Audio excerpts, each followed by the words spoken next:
In the Bible, there are stories that show God's direct intervention to protect and guide his people, and one of the most remarkable involves King Hezekiah.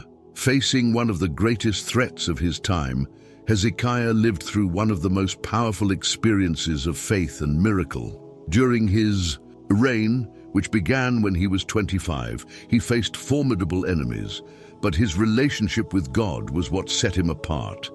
Hezekiah was known as a righteous king, in contrast to his father, the wicked Ahab. This story demonstrates how faith and obedience can change the course of events, even when faced with the seemingly impossible. The divine intervention in his life was so direct and powerful that it left a lasting impact on the history of Judah. Hezekiah was a king who stood out for his commitment to God's principles, and one of the most significant acts of his reign was his battle against idolatry.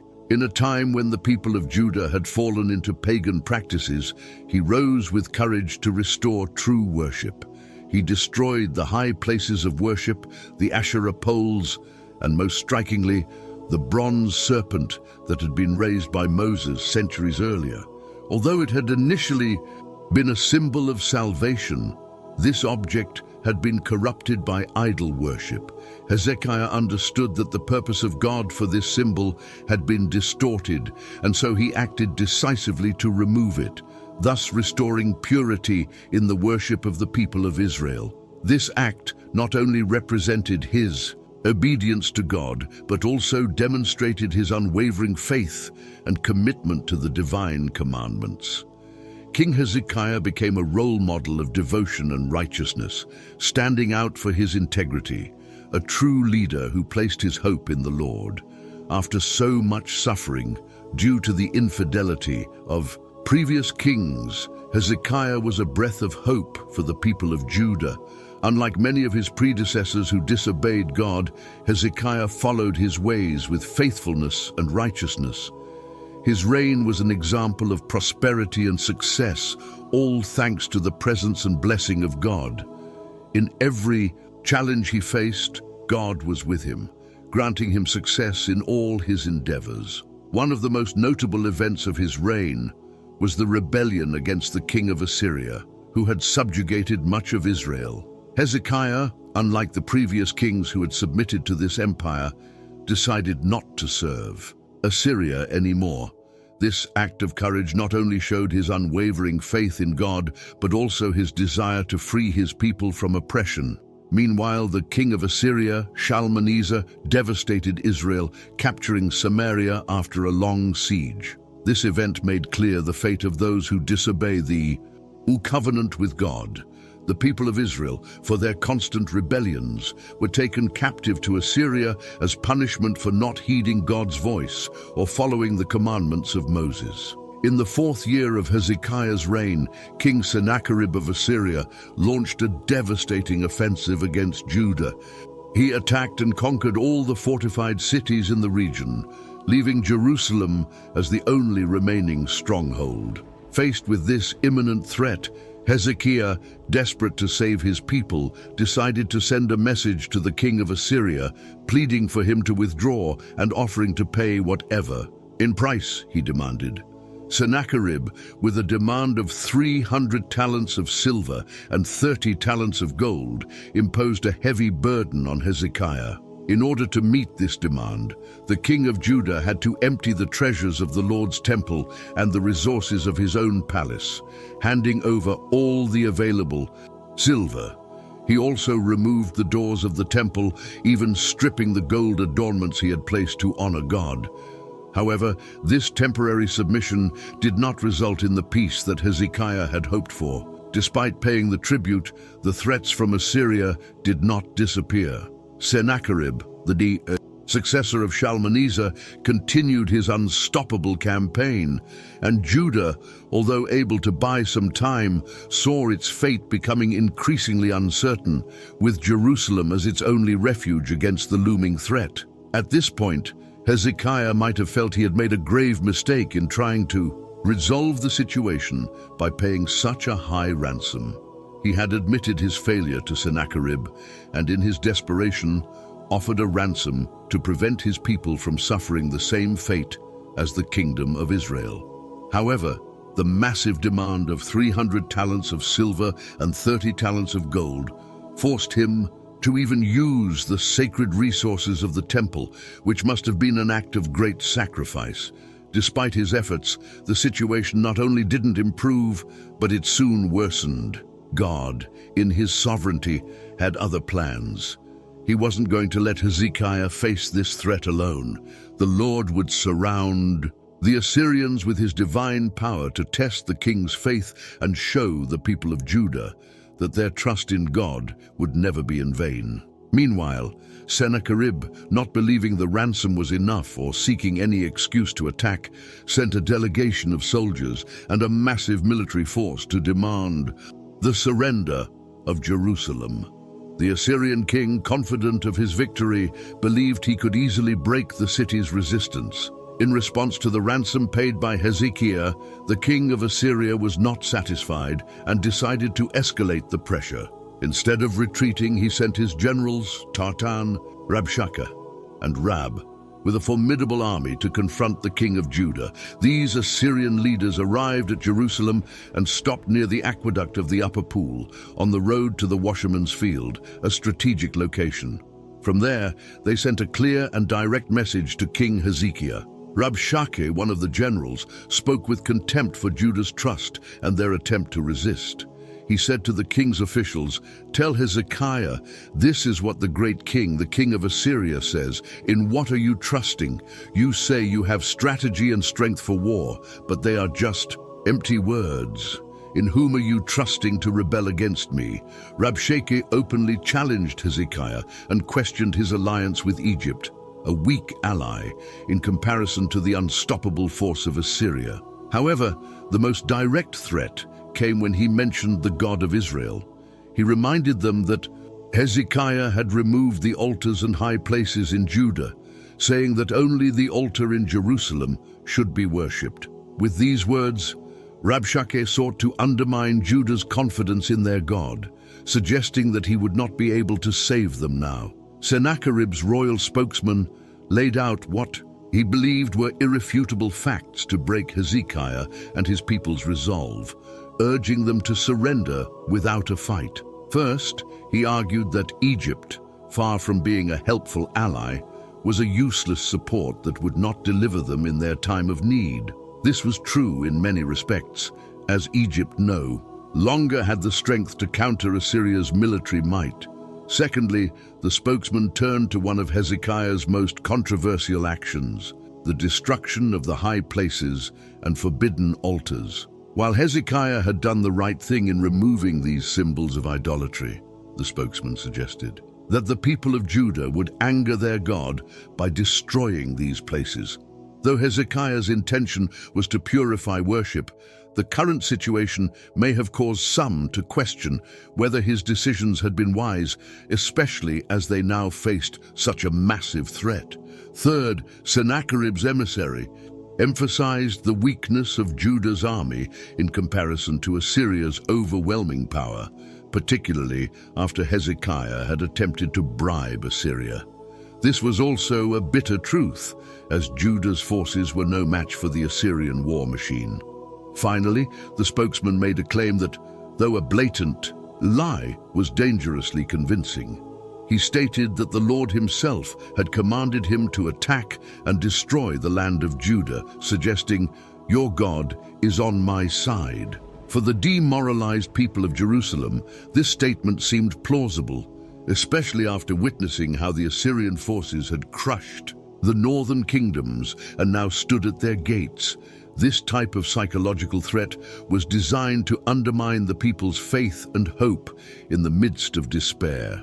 In response to Rabshakeh's defiant words, Hezekiah's officials, Eliakim, Shebna, and Joah, tried to calm the situation and prevent the people from hearing the direct threat from the Assyrian commander. They asked Rabshakeh to speak in Aramaic, a language only the officials understood, so that the words would not reach the ears of the people on the city walls. However, Rabshakeh, in an attempt to intimidate the inhabitants of Jerusalem even further refused this request and, with a defiant tone, replied that his mission was not to speak only to the officials, but to the entire city. In an act of utter contempt, he shouted in Hebrew so that everyone on the walls could hear his words. Rabshakeh told them that, like them, they would soon be forced to eat their own excrement and drink their own urine because of the siege that Assyria would impose on the city. With this, the spokesman of Sennacherib sought to make the inhabitants of Jerusalem feel that there was no hope, that they were doomed to suffer humiliation and scarcity.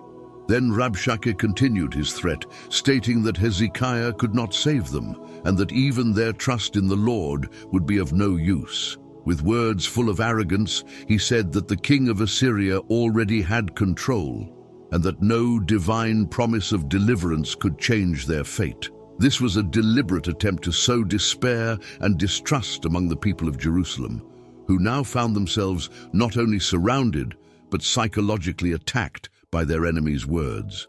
The request from Hezekiah's 3 officials to conduct the negotiations in Aramaic to protect the people on the walls from the direct threats of the Assyrians was coldly rejected by Sennacherib's spokesman. He not only ignored this request, but chose to speak in Hebrew so that the entire population could hear his intimidation tactics. His intention was clear. He wanted all the inhabitants of Jerusalem to hear his ultimatum, not just the officials, so that fear would spread quickly among them.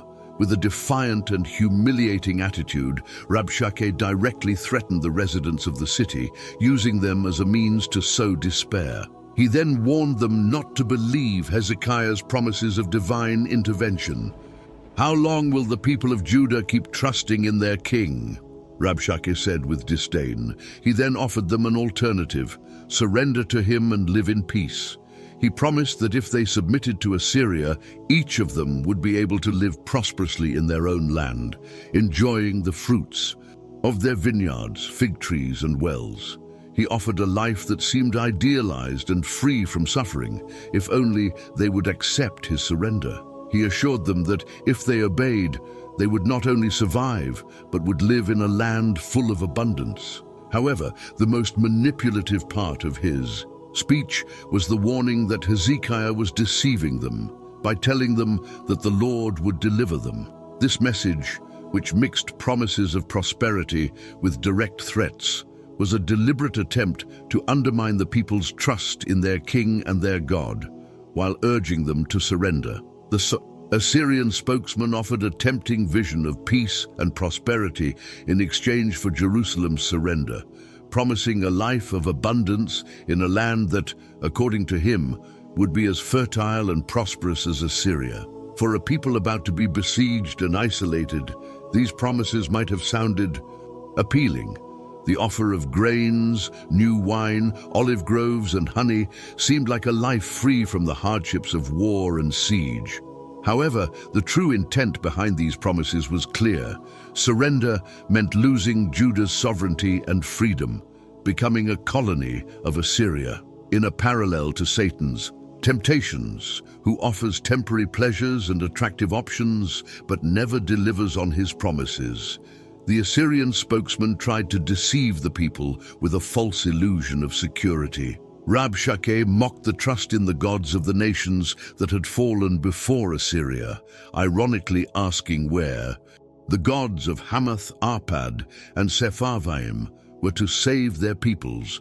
With this question, he sought to belittle the Lord, suggesting that he could not be any different and that Jerusalem too would fall under his power. Faced with this challenge and the direct threat of an irreversible fate, the people of Jerusalem remained silent.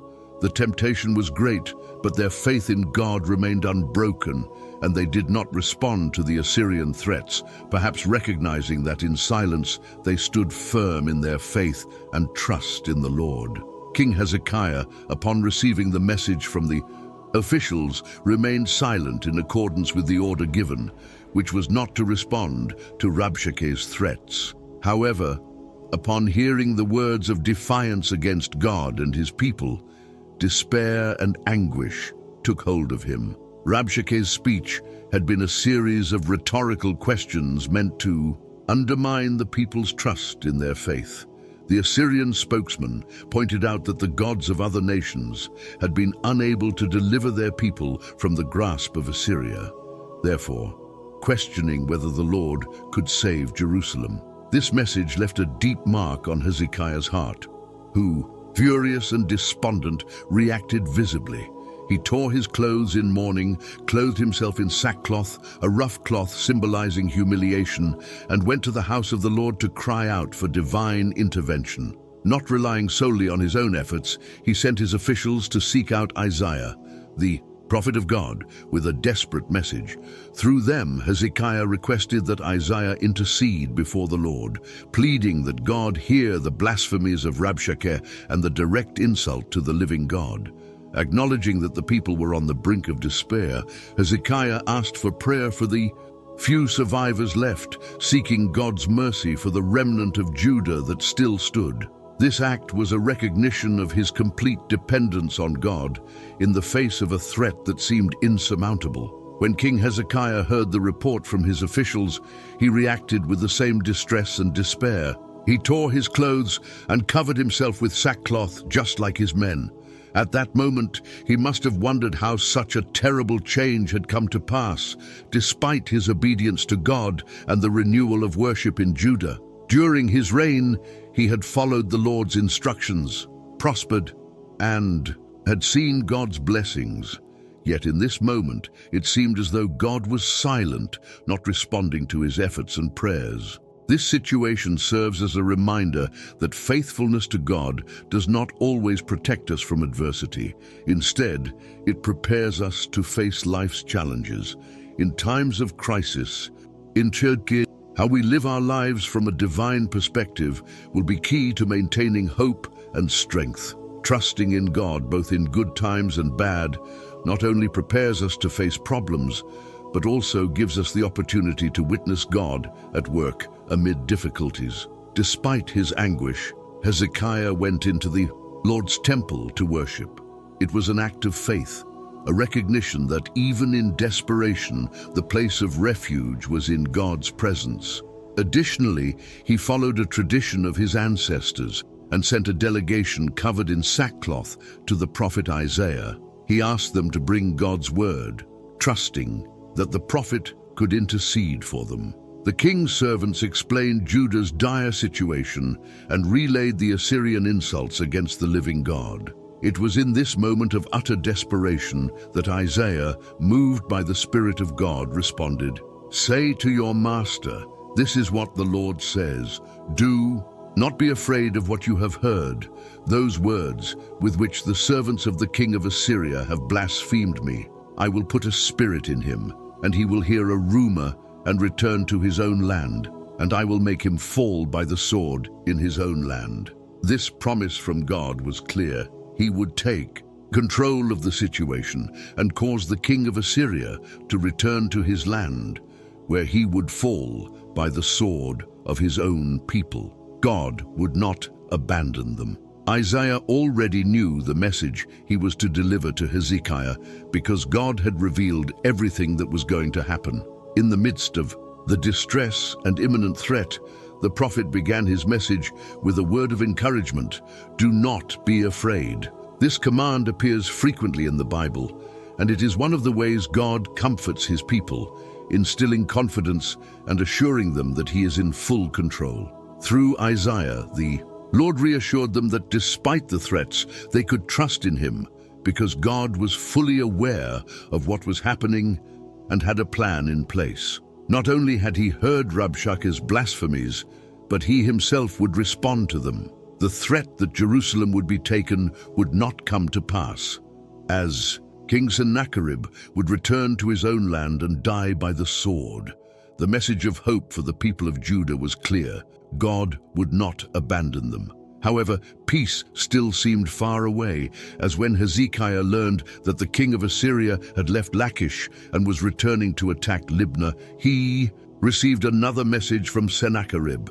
The Assyrian king, furious and determined not to lose, sent messengers to Hezekiah, repeating his challenge: "Do not let your God, in whom you trust, deceive you, saying that Jerusalem will not fall." Sennacherib tried to undermine the people's confidence, reminding them of what he had done to other nations, utterly destroying them, and asking with disdain if Jerusalem would be the exception.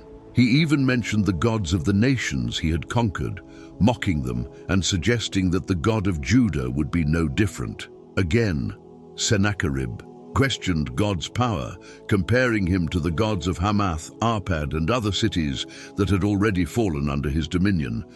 This challenge was a direct attack on the faith of the people of Judah, aiming to sow doubt and hopelessness in the midst of their distress, while the royal spokesman of Sennacherib awaited a response from Hezekiah, likely camped on the walls of Jerusalem. He received news that the king of Judah had withdrawn his army from Lachish and was now fighting in Libnah, about 40 kilometers southwest of the city. This momentarily diverted Sennacherib's attention, as he also learned that the king of Cush was preparing to fight against him. This shift in circumstances caused the Assyrian king to temporarily focus elsewhere, though it didn't take long for him to assure Hezekiah that he would return with his army. In an attempt to maintain psychological control of the situation, Sennacherib reiterated the previous threats made by his spokesman, sending another message to Hezekiah, assuring him that his words of defiance still stood. However, King Hezekiah was not intimidated by Sennacherib's words. When Hezekiah received the letter sent by the Assyrian messengers, he read it carefully, understanding the gravity of the threat. But instead of surrendering, he took the letter to the house of the Lord. With humility and faith, he spread the letter before the altar and prayed to God. Hezekiah's prayer reflects deep trust in God's sovereignty. He began by acknowledging God as the only sovereign of the heavens and the earth, enthroned above the cherubim, and asked God to listen to the blasphemies of Sennacherib, who had insulted the living God. Hezekiah not only pointed out the devastation of nations at the hands of the Assyrians, but also highlighted that those peoples had fallen because their gods were not true gods, but mere human-made creations of wood and stone. The king of Judah's request was clear, that God would save him and his people, not only for their own sake, but so that all the kingdoms would know that the Lord alone is God, the true sovereign over all the earth. This prayer was an act of faith and humility, a recognition of human inability in the face of Assyria's threat, and an appeal to divine mercy. When Hezekiah read the letter from Sennacherib, something remarkable happened. He did not tear his clothes as he had before, nor did he show signs of being overwhelmed by fear or despair.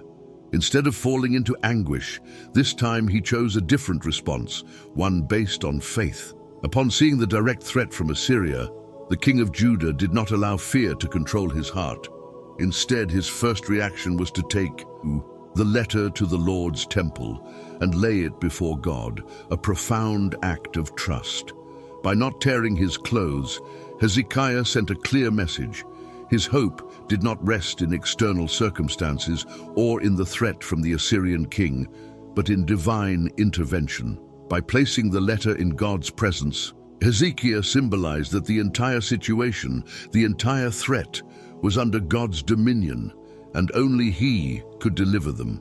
This action demonstrated his unwavering faith in God's ability to act, regardless of what the king of Assyria might say or do. Hezekiah understood that suffering and adversity, though real and serious, did not define the outcome of the battle. It was God's response that would have the final say. This act of faith was an example of how to face moments of distress with a God-centered perspective, trusting in his power and sovereignty. In the midst of his distress and despair, Hezekiah did not resort to panic or hopelessness. Instead, with deep faith, he took the letter from Sennacherib to the Lord's temple.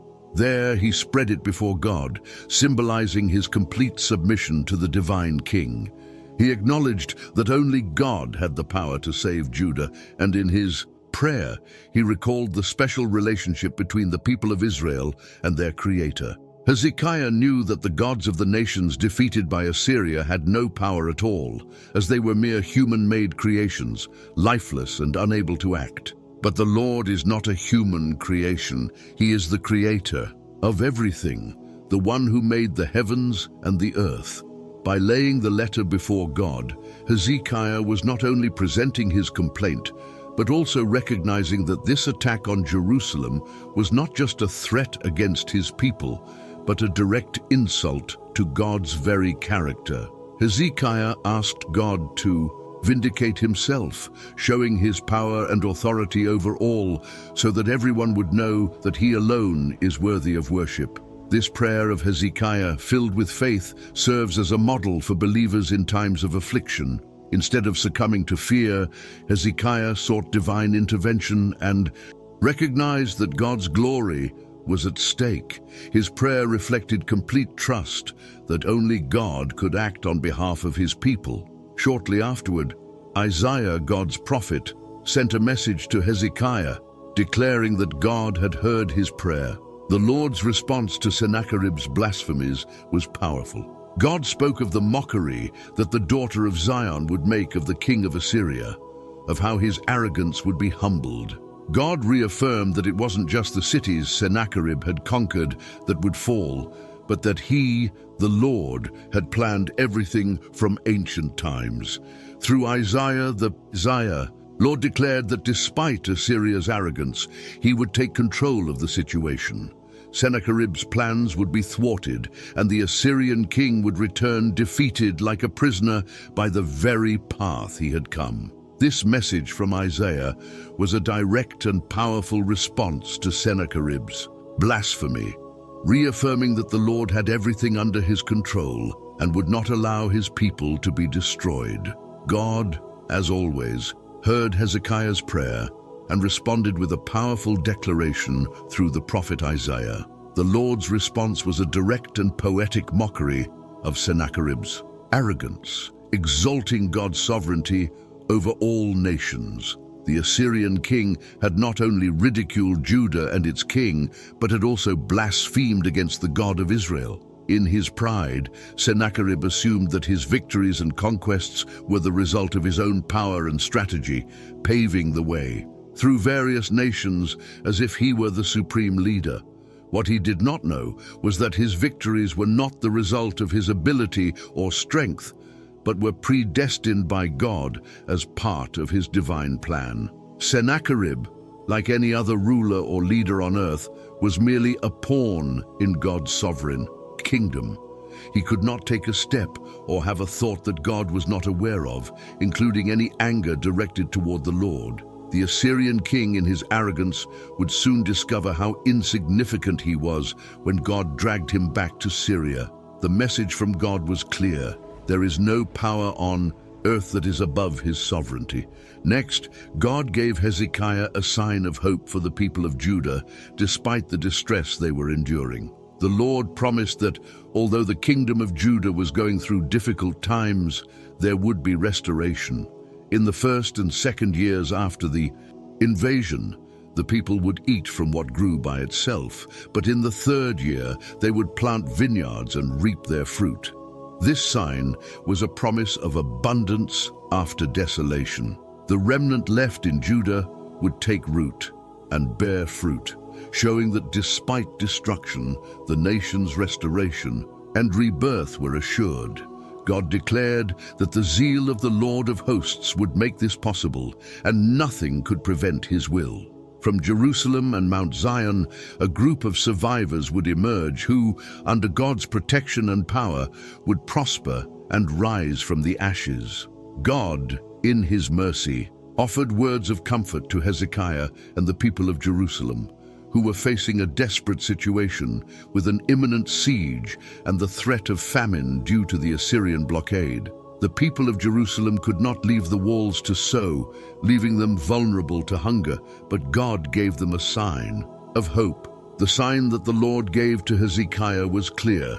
For the next 2 years, the people would eat from what grew by itself, from the seeds that would sprout without being planted. Although the situation seemed hopeless, God promised that the harvests would be enough for them to survive. In the third year, the people could plant vineyards, and enjoy their fruits. This promise of abundance not only indicated that survival was assured, but also heralded the restoration and prosperity that would follow the adversity. God made it clear that Judah would not be destroyed. A remnant would survive, bear fruit, and come out from the walls of Jerusalem to rebuild and prosper. This promise was a testament to God's faithfulness to his people, for he is jealous for his glory and committed to the covenant he made with Israel. To further reinforce his word, the Lord declared the following about the king of Assyria: "He will not enter this city, he will not shoot an arrow here, nor come before it with a shield, nor build a siege ramp against it." God reaffirmed that, although the Assyrian king had ravaged many nations, he would not succeed against Jerusalem.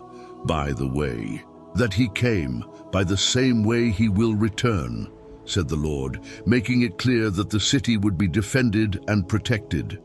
This victory would not come by the strength of Judah's army, but by God's direct intervention, who would defend the city for his own name's sake and for the sake of his servant David. Divine intervention would be the key to Jerusalem's protection, ensuring that the people would experience the salvation that only God could give. God had assured Hezekiah and the people of Jerusalem that he himself would defend the city against Sennacherib, and he would do so for his own glory and for the sake of his servant David. This divine intervention was not only a display of power, but also the fulfillment of a promise made to David, that one of his descendants would always sit on the throne of Jerusalem. That promise, while initially fulfilled in the kings of Judah, would ultimately reach its full fruition in Jesus Christ, the eternal King. In protecting Jerusalem, God ensured that no inexperienced or arrogant king like Sennacherib would thwart his plans. Despite the might and military strength of Assyria, the Lord held total control over the situation. That very night, the angel of the Lord went out and, with divine power, killed 185,000 soldiers in the Assyrian camp. When the Assyrian men rose the next morning, they found that all those soldiers were dead, a clear sign that God's power had acted. In the face of this miraculous defeat, Sennacherib, devastated and humiliated, returned to his land, Nineveh, leaving behind his destroyed army. However, his downfall did not end there. While worshipping in the temple of Nisroch, his god, in his own city, his sons, Adramelech and Sharezer, killed him with the sword. After murdering their own father, they fled to the land of Ararat, and Esarhaddon, Sennacherib's son, took the throne in his place. The fall of Sennacherib was a testimony to God's sovereignty over all nations and a reminder that, despite human threats, God's divine plan will always prevail. Only one strike from the angel of the Lord was needed to deliver Hezekiah and Jerusalem from their enemy. In an instant, 185,000 Assyrian soldiers fell dead, demonstrating God's overwhelming power and sovereignty over all human forces. This victory was a divine miracle, and God's intervention made it clear that no threat, no matter how powerful, could prevail against his will. Sennacherib, humiliated and without an army, was forced to return to his land, Nineveh, leaving behind his failed campaign. However, his downfall didn't end there. While worshipping in the temple of his god Nisroch in his own city, his own sons, Adramelech and Sharezer, killed him, showing how God's power reaches even the mightiest kings and their idols. Just like the Philistine giant Goliath, who challenged the Lord and paid with his life, Sennacherib defied God's sovereignty. But in the end, his god Nisroch could not save him, not even in his own temple. The story of Sennacherib is a powerful lesson about God's sovereignty, who, while allowing men to believe they are powerful, has the final control over history. The same God who defended Jerusalem is the one who defends his people today. To conclude, if you enjoyed this video, don't forget to leave a like and subscribe to the channel for more content. Also, share this video so that more people can hear this powerful story. May God bless you abundantly.